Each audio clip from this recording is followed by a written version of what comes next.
Magandang araw mga kakwentuhan. Naatay pagkahimuon nga game, pero para na sa atong mga viewers.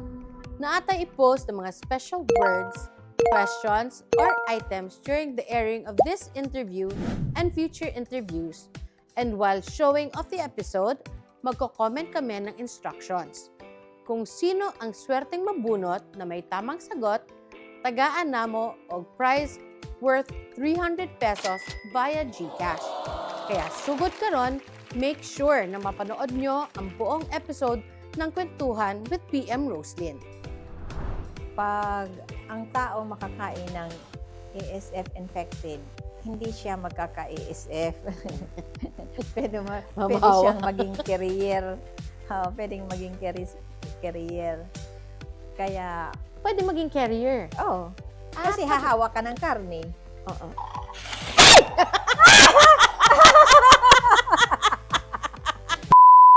La la la, Roslyn, walang iwanan para sa sambayanan. Roslyn, la la la, Roslyn, ating kaibigan. La la la, Tara, Roslyn, kwentuhan tayo.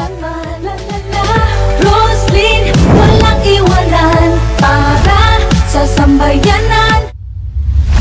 Ngayong adlaw mga biliranan. Ako po ang inyong abalingkod, the Board Member Roslyn Espina Paras. Narito na naman po tayo sa isang episode ng ating Kwentuhan with BM Roslyn upang makapagbigay na impormasyon na pwedeng pagkunan ng inspirasyon at kaalaman tungkol sa mga nagkalain na kaganapan o personalidad sa atong mahal na probinsya ng Biliran. Mga kaiksunan ko, please help me welcome our guest, way lain kundili si Dr. Suzette Apura, ang atong veterinarian sa probinsya sa Biliran. Magandang araw, Dr. Apura, and welcome po to Kwentuhan with BM Roslyn. Magandang hapon, BM Roslyn.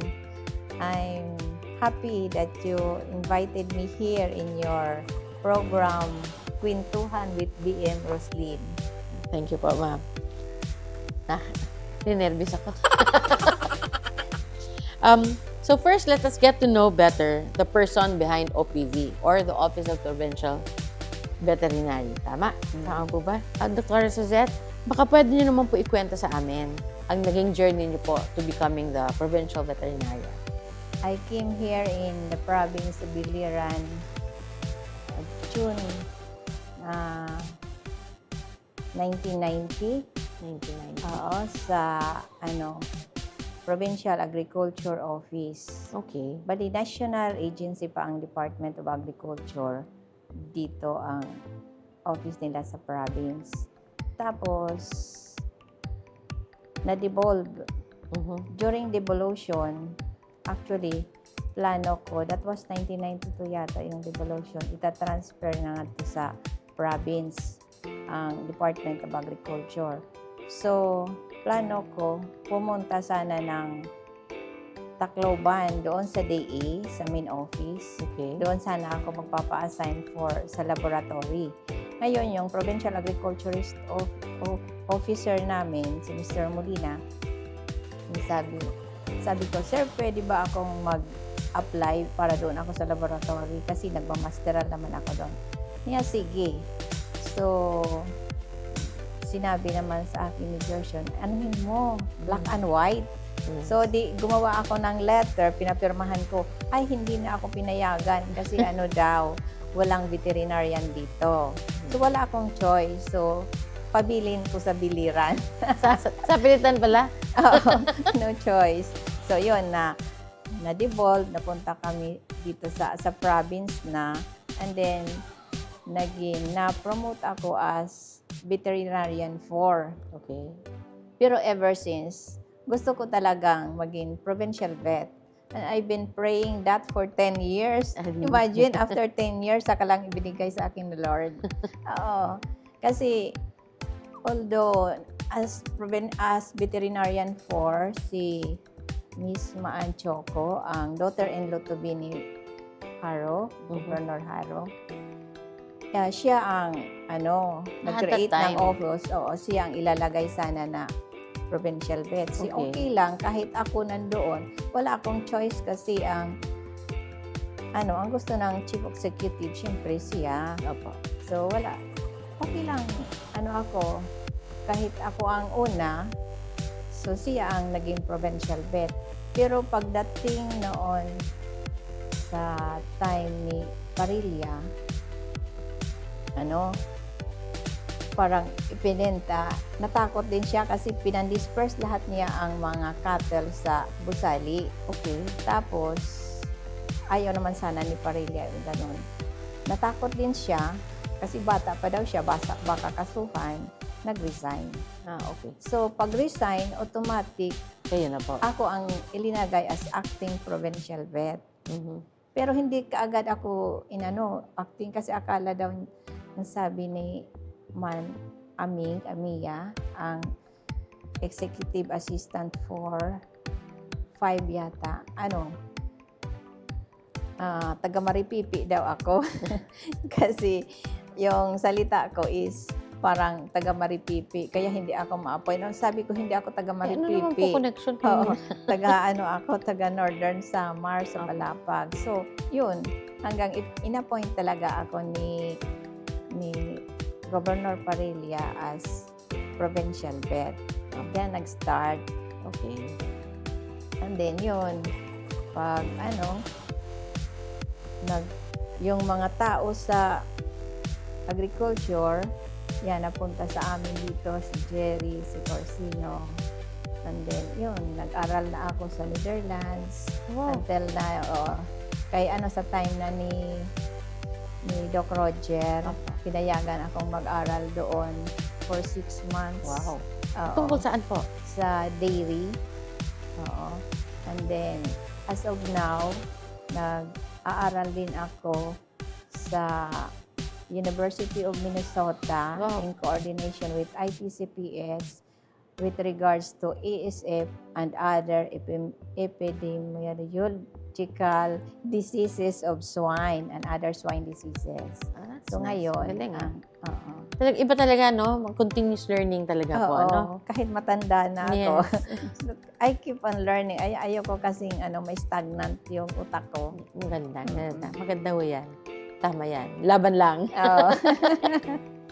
So, Doktora, what are your personal achievements that you're proud of that not too many people know about?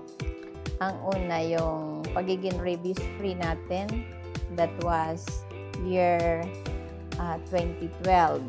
Okay. Since 2009 up to 2012, wala tayong case. So, nag-apply tayo pagiging rabies-free noong 2012. Tapos, na-maintain natin yon until 2015. Pag 2016, nagka-rabies tayo. Pero until now, wala pa tayong human rabies case. Okay. It's because of our active provincial PRPCC members. Every quarter, nagbe-meeting kami. Opo. Tapos dyan nagiging ang collaboration namin with the DOH, PHO. So every time may makagat, sasabihin namin ganito. Then palagi kaming nagbe-meeting with other municipal livestock technician, municipal agriculturist. So doon na namin kung anong dapat gawin. Okay. So for promotion talaga ang ginagawa natin. Unlike sa ibang probinsya na pa sila sa Tandok, sa atin hindi na pumupunta na talaga sila sa Animal Bite Treatment Center in case makagat ng aso. Okay.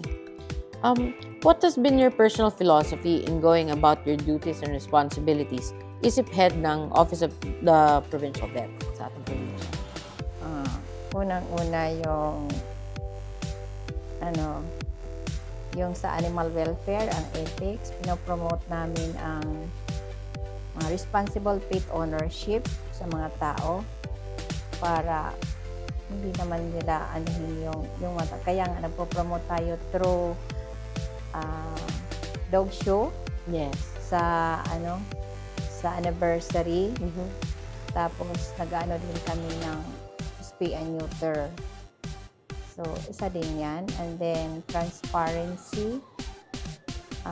Wala kaming tinatago doon sa office. Lahat alam na walang mga hidden agenda. Yes. Kung ano ang nandoon, yun ang makukuha mo. Yes. And then, collaboration with other agencies and other farmers and other stakeholders regarding sa ASF. Mhm. Di ba, sa ASF, hindi namin makakaya yan kung kami lang. True. Dapat kasama natin lahat ang PNP, ang mga growers, ang mga consumers, Yes. ang mga buyers, ang lahat mga online sellers. So, yun, inaano namin sila, kinakausap, nagmi-meeting kung anong mabuting gawin, at anong ang innovativeness, kung anong issues na kailangan namin baguhin sa mga ating mga policies. Yeah. Nakikipag-usap kami That's good. sa ganyan. Yung collaboration is the key, ano? Collaboration. Oo. Yes. So, now let us learn more about the office itself. Dr. Suzette, what are the various programs and projects being implemented by your office as of the moment? Yun, isa na yan yung rabies program na nagkakanda kami ng spay and neuter. Okay. Usually, binilibre yan during barangayan ni Gov. Nice. Then after barangayan, kami nagkakandak o animal health mission. So, Okay. nagkakanda kami ng deworming, free Okay. deworming, vitamin Uy, baka may mga supplementation. kailangang pa-deworm. Yan. Kung anong iba na nagpapa-EI, may nagpapa-PD, kung buntis ba o hindi, isa yan sa mga binibigay namin during... Yung artificial insemination. Oo, Saan mo artificial. nanggagaling yung mga Semen. binibili ng Kapitolyo po ba yan? Ay, hindi. Galing yan sa PCC. Philippine Carabao Center. Okay. Sa mga kabaw. Oo, Carabao. Pero meron din tayong galing din sa mga dairy. So the national government gives us? Oo. That's nice. Dati bumibili tayo ng yung liquid nitrogen. Pero ngayon, hindi na. Binibigyan na lang tayo ng PCC. Maganda. Maganda. Kasi mahal yan. Ang liquid nitrogen. Noon, sa time ni Doc Roger, binibili pa namin yan sa Cebu. Tag 2,000 plus yan ang bawat isa. 2,500 yata. Ngayon, libre na. So yung artificial insemination, sa anong hayop po ang meron kayong programa na binibigyan ng gano'n? Meron tayo sa kalabaw, sa baka, sa swine. Meron din tayo. Meron naman tayong breeding center dito. So, yung similya sa baboy dito lang. Okay. Pero yung sa kalabaw at sa baka, galing ng PCC. Okay. Ano pa po? Meron pa tayong egg production. Yes. Ang egg production natin sa Bantilan. And earning yun, ha? Yes, that's nice. Oo, Magandang, earning magandang talaga yan. program po yan. Oo.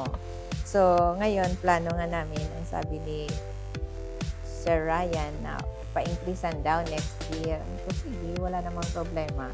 And Kasi parang kulang pa rin po ata ang supply, kulang pa. Oo. Kaya, very supportive naman si Governor regarding sa kung ano ang mga binibigay namin na budget allocation na dapat ganito na naman niya. Kasi balita, actually na interview namin siguro so many weeks ago, yung DA, di ba?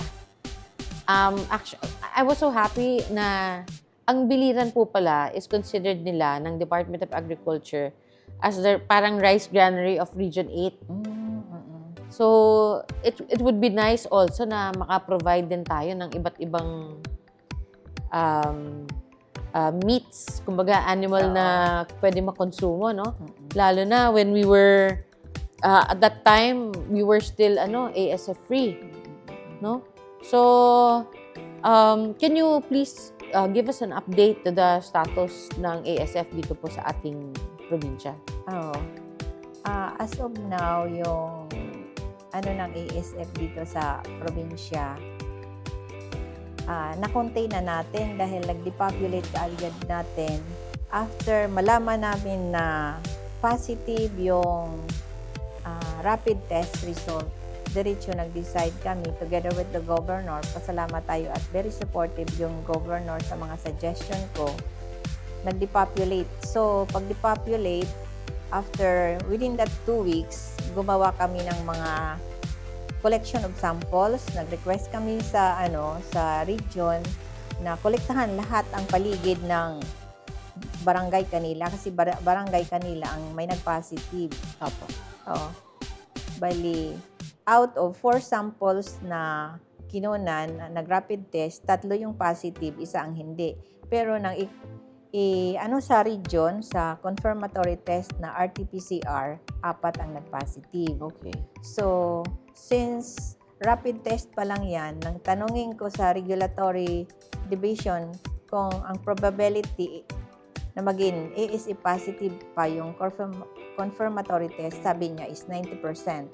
So, nang sabihin ko kay Gov na 90% yung confirmatory test, yun, nag-decide ka agad na mag-depopulate. That's good. Kasi that's the only solution para ma-stop ang transmission ng ASF.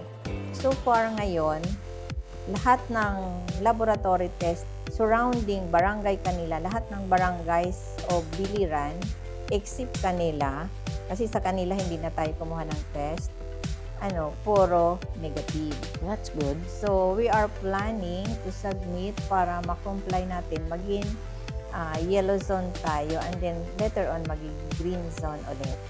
What about sa other municipalities po?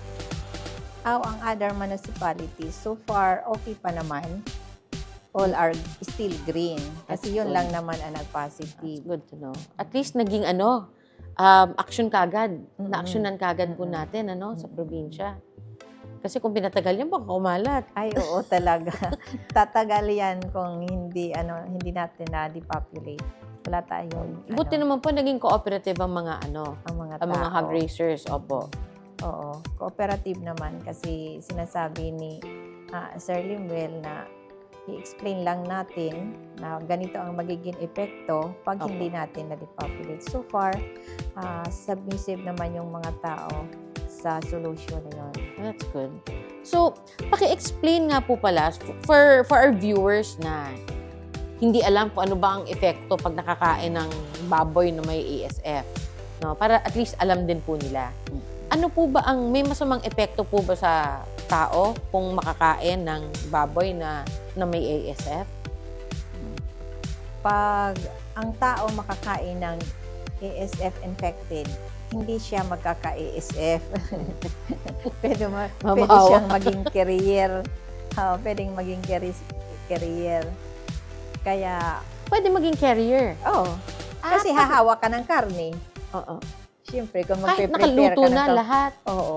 Hindi ka mahahawahan, pero carrier ka. Pwede kang maging carrier. Oo. Okay. May Kasi, possibility. oo. Ah. Kaya kailangan, bago ka pumunta ng farm, dapat mag-disinfect ka, mag-change ng clothing, mag-alcohol, mag-sabon, tapos bago pumasok, hindi yung diretso ka lang. Huwag kayong magpapapasok ng kahit sino, kahit kapitbahay mo pa yan, walang dapat pumasok. Kung pumasok man, dapat mag-disinfect muna siya bago siya pumasok. Doon po to sa mga may mga alagang baboy, sa Oo. kanilang mga panimalay, no? Oo. Kaya yung mga backyard raisers natin, at saka yung mga, yung talagang ginawang negosyo na po, ang Oo. pag-hog racing. Dapat, kahit backyard racing lang kayo, dapat meron kayong laboratory. Doon, bago ka pumasok, maghugas ng kamay, mag-alcohol. Tapos, dapat may foot bath ka. Bago pumasok, mag-foot bath. Tapos, dapat may butas ka na para doon lang. Hindi yung ginagamit mo sa labas, gagamitin mo uli. Ano po ang dapat na solution doon ilalagay sa foot bath?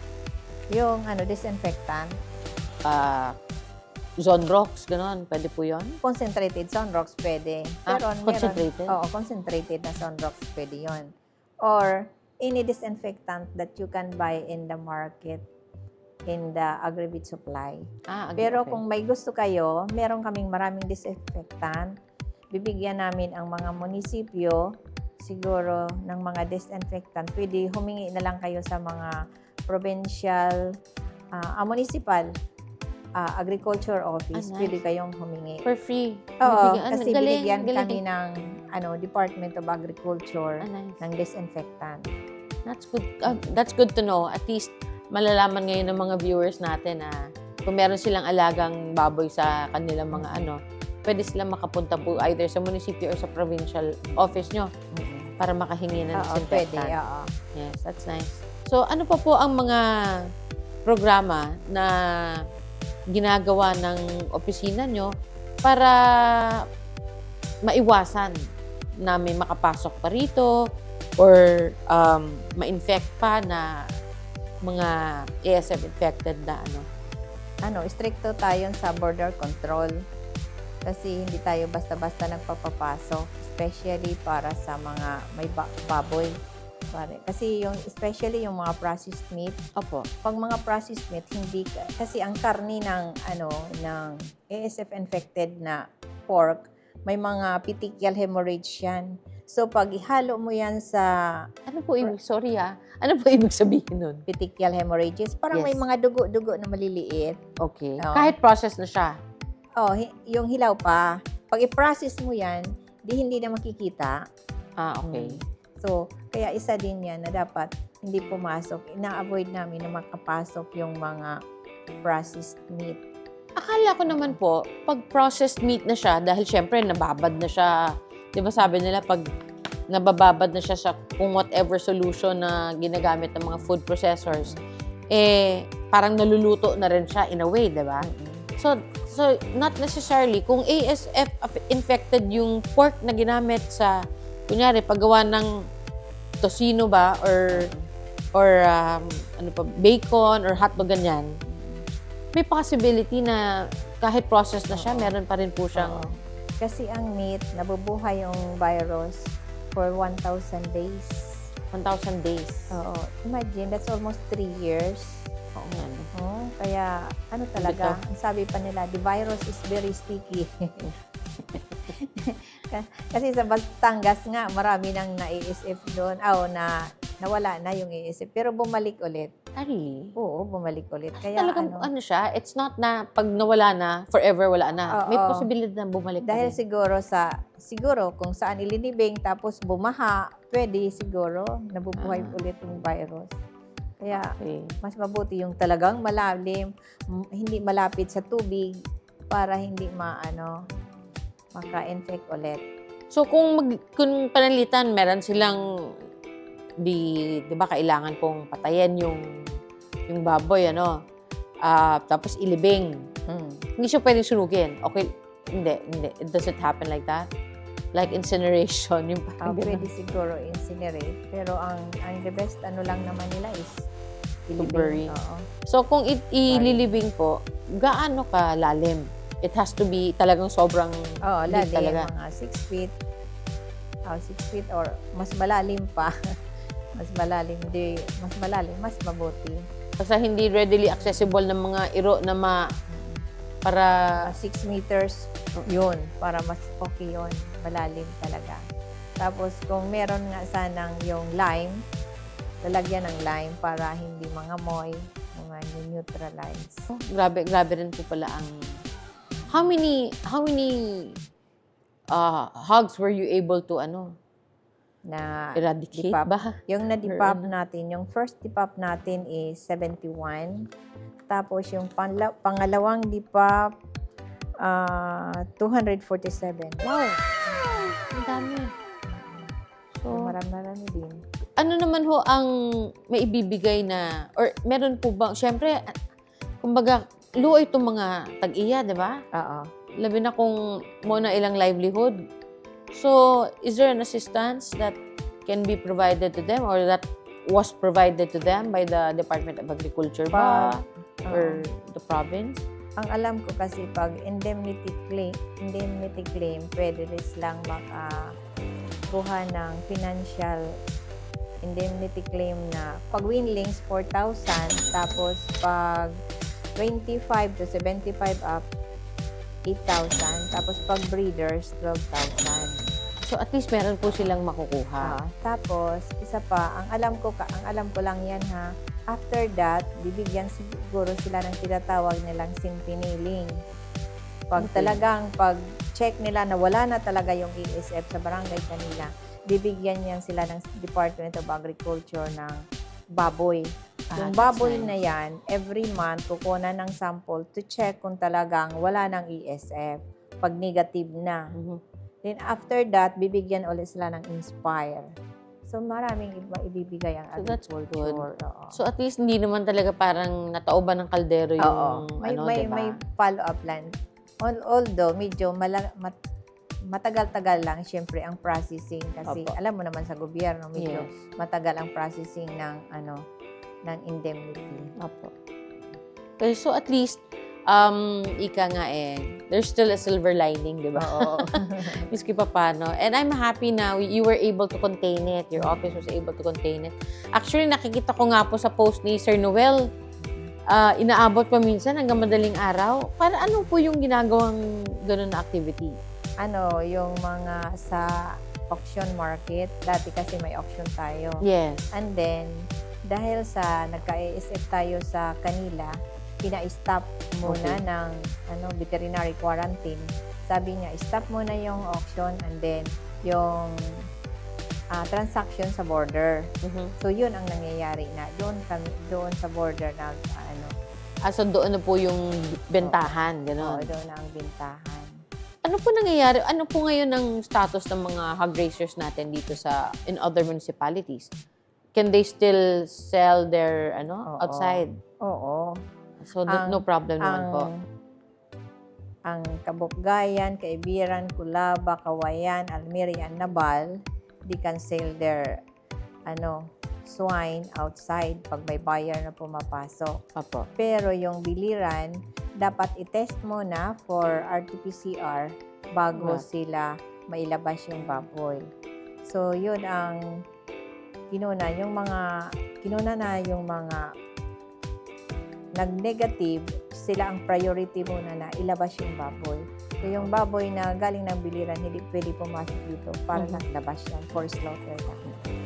RT-PCR, unang parinig ko dyan. Una ko narinig yan nung sa COVID lang.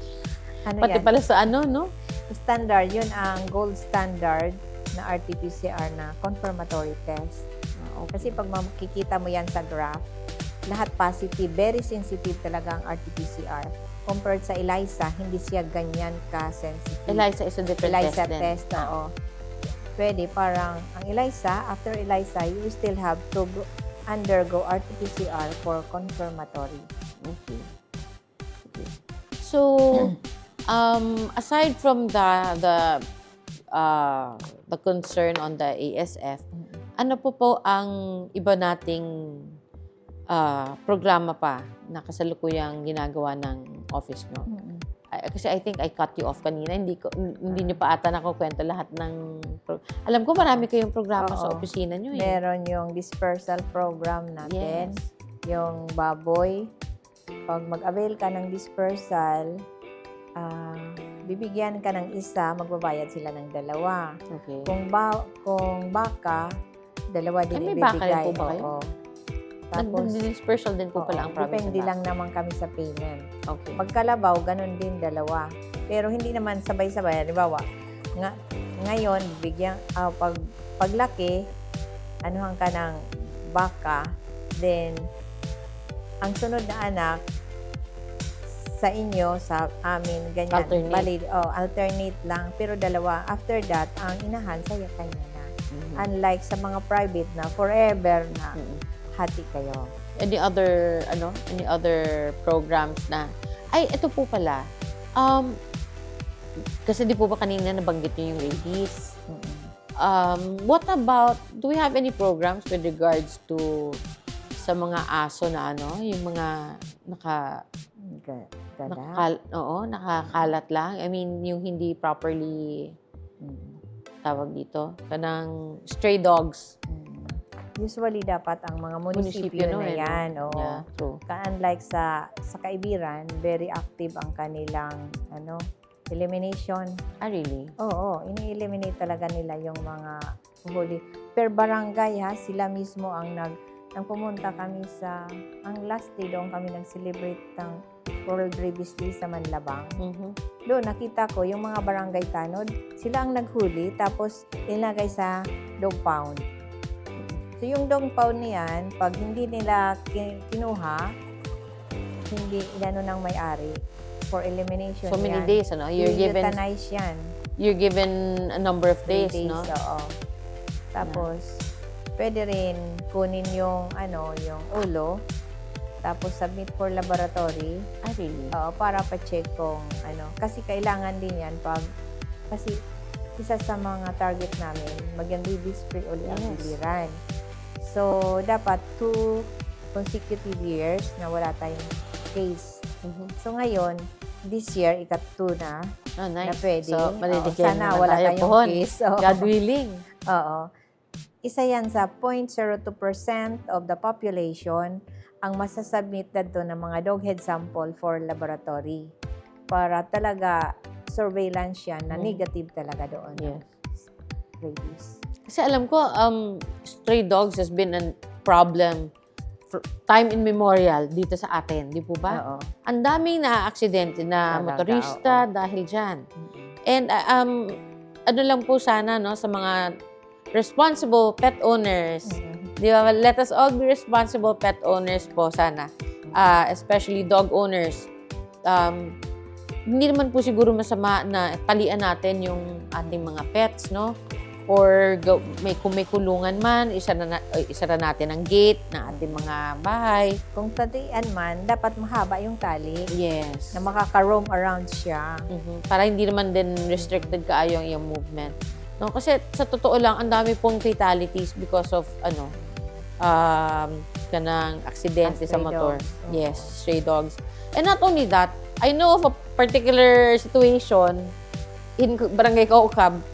Loy man pod kay parang they used to be hog racers pero they stopped kasi nga mataas na raw, very expensive ang pag-maintain. So they went into parang duck racing ata to, if I'm not mistaken, no? I don't know if my memory serves me right. I think it's duck racing. So ang problema kay may nakawalang iro, Ay, uuubos yan. pinasok yung kulungan, ubos. And nung una hindi pa ubos kasi it happened several times, the same person. So, una, siguro 2-3 lang yung naano ng iro. So, sabi nung may-ari ng mga ducks, sige, okay lang, basta, make sure you tie your dogs, diba? Huwag na ulit maulit pohon, ganyan. Tapos, naulit na naman na second time. Tapos, parang up to a third time. Yung third time, talagang as in, nandun na mismo yung... So, I mean, di ba, kahit sino na nagsali ka na, ito sana yung gusto mo maging another means of livelihood, no, for your family. Tapos, biglang ganun yung mangyayari. It's so saddening, no, na dahil lang sa sabihin nating hindi responsableng pag-aalaga ng alagang hayop, may ibang tao na ang buhay maapektuhan. No? So, ano lang po sana, paalala lang po, let us all be responsible pet owners para maiwasan naman po ang pagkakaroon ng mga aksidente na walang may gustong mangyari. No? Lalo na yung mga fatal accidents due to car crashes, mga ganyan. Kung hindi naman kaya niyang mag-alaga ng aso, wag na lang mag-alaga. Kasi ito. kailangan, you have to be responsible by yung 5 freedoms na dapat may food, shelter, tapos may yung may housing, pag magkasakit, pababakunahan Yes. mo, hindi pababayaan mo lang. Basta paliliguan mo yan.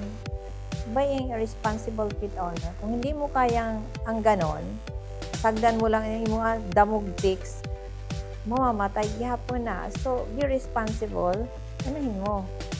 Huwag ka nang mag-alaga kung hindi mo kayang Correct. ang mga expenses na kailangan True. sa hayop. Tama. Kasi need ang vaccination. Pag hindi mo pabakunahan, malaki ang chance na magka-rabies yun. Rabies. Oo nga po. Kasi pag nagpapabakuna kami, dapat 80%, 70 to 80% ang vaccination namin per barangay para maging rabies free. Kasi pag hindi lower than 70 to 80, hindi tayo madideclare as rabies-free. And libre naman po ata ang pabakunan. Libre ang vaccination, walang bayad. O, diba? Libre Pero, naman. Edi, oo. go na. Diba? May Kesa, mga ordinances tayo, may ano tayo, RA 9482, yung Anti-Rabies Act of 2007, RA 9482, 2007, na may mga penalties. Pag hindi ka nagpabakuna ng aso, may penalty ka na 2,000. really? Pag nahuli yung aso mo, sa kalsada, may penalty ka na 500. So, isa din yan na dapat malaman nila. Baka hindi nila alam na may mga penalties. Pag i-implement talaga yan ng mga barangays, pwede magkapera sila dahil sa mga penalties regarding sa dogs. Okay. That's good to know. So, hopefully, ang atong mga barangay captains dyan, ng mga or municipal mayors, I hope you have already the ordinances, proper ordinances for that, no? Oo, meron Siguro sila. naman meron. Ang ano na lang dyan is how to implement. Kumpleto silang may mga ordinances ang every municipality kasi noong mag-apply tayo pag yung rabies free, hindi pwede tayong ma-declared kung walang municipal ordinance ang bawat munisipyo. Implementation na lang Oo, po. Implementation na lang yan. Implementation is the key. Okay. So, thank you, Dr. Suzette.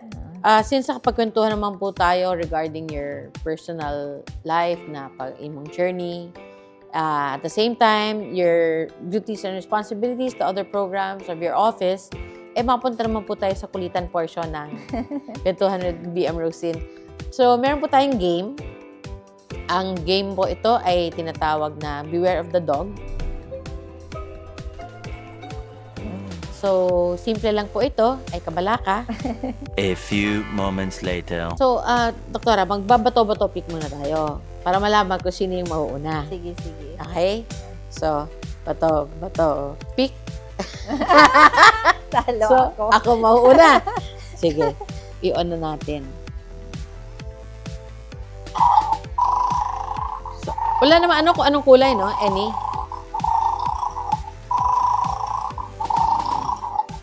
Okay, brown sa akin. So, kay Doktora, yellow, orange.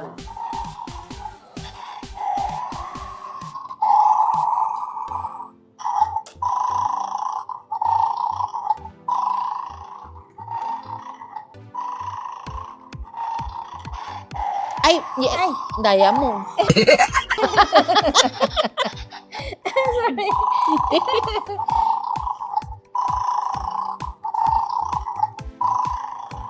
Tapos, ano mananalo nito?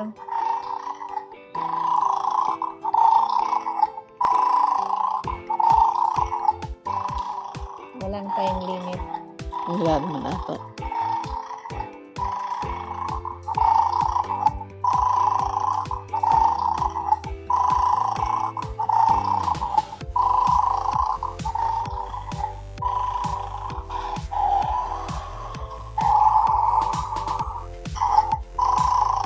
Marami ang brown.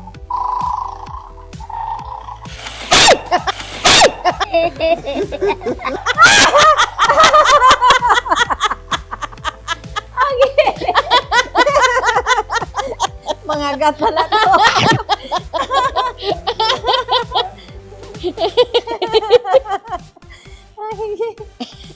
Nangangagat pala siya. Balik natin. Wait lang. At least sigurado wala rabies.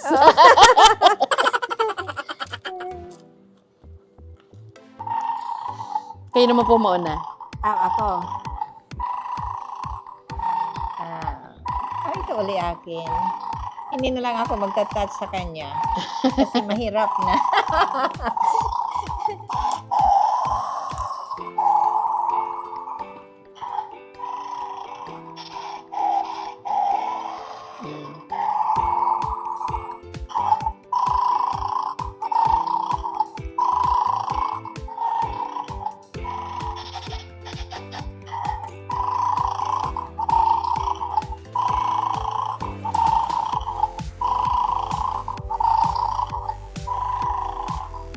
Ako. But may time siguro to kung kailan siya magbabay. Kakagat. Paano masabi? Oo.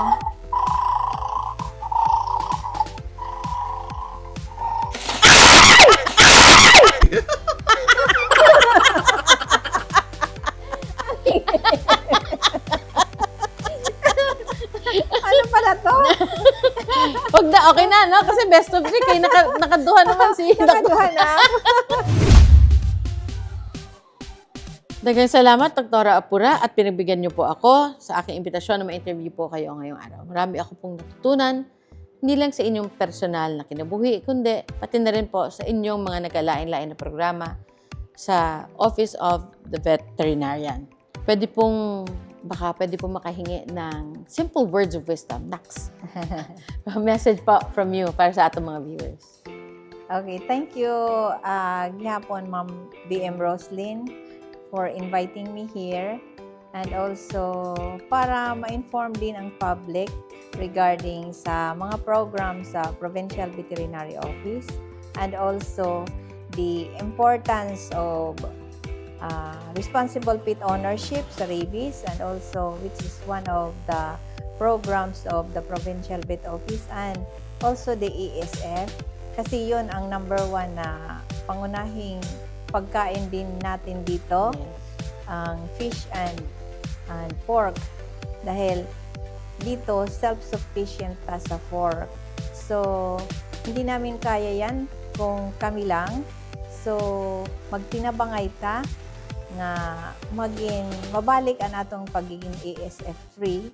Then precautions na hindi tayo basta-basta magpapapasok ng kahit na sinong tao sa ating farm, at huwag tayong magpapakain ng pasaw, swell feeding sa ating baboy para sigurado malikaya nato ang ASF. And thank you again sa laro. Nakabuhay dugo, ano? Maganda din yon para ma-activate ang ating mind. So, sige po. Thank you and God bless sa inyong program. Thank you po, Doktora. Sana po ay may impormasyon, aral at inspirasyon po kayong napulot sa ating kwentuhan ngayong araw. Huwag po natin kalimutan na i-follow ang ating FB account at mag-subscribe sa atong YouTube channel na parehong Roslyn Espina Paras po ang mga account names ito. Palihog, paki-like o share din po ang ating mga posts sa mga ito upang mas dumami pa ang makakuha ng aral at katatawanan, labi na sa atong mga kaigsuunang biliranon. Muli, ito po si Roslyn Espina Paras. Tara, kwentuhan tayo!